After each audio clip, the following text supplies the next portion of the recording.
নারায়ণগঞ্জের রূপগঞ্জে পাইকারি আড়তের দখল নিয়ে দুই পক্ষের সংঘর্ষে ৬ জন গুলিবিদ্ধ সহ আহত হয়েছেন অন্তত ২৫ জন। এ সময় ১১টি যানবাহনে অগ্নিসংযোগ সহ বাড়ি ও অফিস ভাঙচুর করা হয়। বেলা ১১:৩০টার দিকে উপজেলার শাওখাট এলাকায় এই ঘটনা ঘটে। খবর পেয়ে পুলিশ ও সেনাবাহিনী গিয়ে পরিস্থিতি নিয়ন্ত্রণে আনে। নারায়ণগঞ্জের রূপগঞ্জের শাওঘাট এলাকায় বিসমিল্লা আড়তের দখল নিয়ে জমির মালিক সেলিম প্রধান ও ইজারাদার মজিবুরের মধ্যে বিরোধ চলছিল। উপজেলা নির্বাহী কর্মকর্তা দুপক্ষকে ডেকে আড়ত থেকে টাকা তুলতে নিষেধ করেন। এর মধ্যে সোমবার আড়তে মজিবুর গ্রুপের চাঁদাবাজি বন্ধের দাবিতে মানববন্ধন করে সেলিম প্রধানের অনুসারীরা। পরে মঙ্গলবার মজিবের অনুসারীরা সেলিম প্রধানের বাড়িতে হামলা চালায়। এক পর্যায়ে দুই পক্ষ সংঘর্ষে জড়িয়ে পড়ে।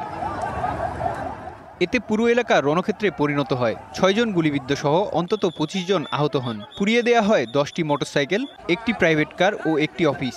খবর পেয়ে ফায়ার সার্ভিস গিয়ে আগুন নিয়ন্ত্রণে আনে। যেগুলো আছে সব ভাঙচুর করছে এবং কি জ্বালা দিছে। আমাদের প্রায় ৫০টার মতো ফুন্ডার ওরা নিয়ে গেছে। ওরা মানে দেশীয় অস্ত্র পরে মানে বিভিন্ন গানটা নিয়ে আইছে।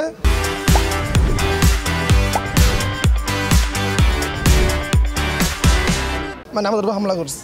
আমাদের যত গাড়িগুলি ছিল সব লুটপাট করছে এবং কি আমাদের সব গাড়িতে আগুন লাগিয়ে দিয়ে গেছে।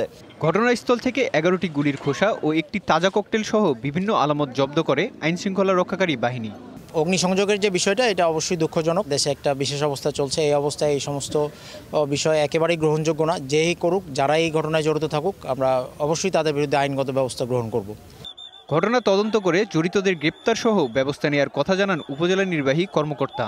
তো এটি আসলে আদালতের নিষ্পত্তিযোগ্য বিষয়। আদালত যে রায়টা আমাদেরকে দিবে আমরা সেটি বাস্তবায়ন করব। বাট আজকে যে ঘটনাটা ঘটেছে, আমরা এটা তদন্ত করে দেখছি, যারা দোষী আমরা সবাইকে শাস্তির আওতায় নিয়ে আসবো। আহতদের ঢাকা মেডিকেল সহ বিভিন্ন হাসপাতালে ভর্তি করা হয়। এলাকায় অতিরিক্ত পুলিশ ও সেনাবাহিনী মোতায়েন রয়েছে। DBC news desk.